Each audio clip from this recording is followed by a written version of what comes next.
থাকিব লাগিব আৰক্ষীয়ে জুবিন অনুগামীক নিয়ন্ত্ৰণ কৰিব পাৰিব লাগিব সেইখিনি নিশ্চয় তেওঁলোকৰ যি প্ৰশিক্ষণ সেই প্ৰশিক্ষণৰ সময়ত সেই শিক্ষা দিয়া হয় আৰু তেওঁলোকক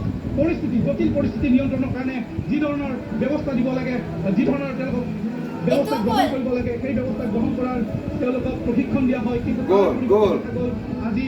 জুবিন অনুগামী ইয়াত যিসকল সমাবেত হৈ আছিল তেওঁলোকৰ ওপৰত হঠাৎ কোনো ধৰণৰ পূৰ্ব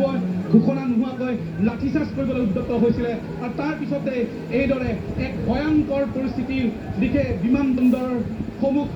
আগবঢ়াৰ এক পৰিৱেশৰ সূচনা হৈছে। এই মুহূৰ্তত আমি পোনপটীয়াকৈ দেখুৱাইছোঁ এই দৃশ্য গুৱাহাটী বিমানবন্দৰৰ অতি বেয়াৰ দিশলৈ পৰিস্থিতি ঢাল খাইছে। বাৰে বাৰে আমি অনুৰোধ কৰিছোঁ সকলোৱে সংযম ৰাখক, সকলোৱে পৰিস্থিতিবোৰ যাতে বেয়াৰ দিশলৈ নাযায় তাৰ প্ৰতি দৃষ্টি ৰাখক। আৱেগ স্বাভাৱিক, সকলোৰে মনবোৰ এক প্ৰকাৰ আৱেগত উঠলি আছে, সেয়া স্বাভাৱিক, কিন্তু এই ধৰণৰ পৰিৱেশ কেতিয়াও কাম্য নহয়। এই ধৰণৰ পৰিৱেশ এই মুহূৰ্তত কোনো নিবিচাৰে আৰু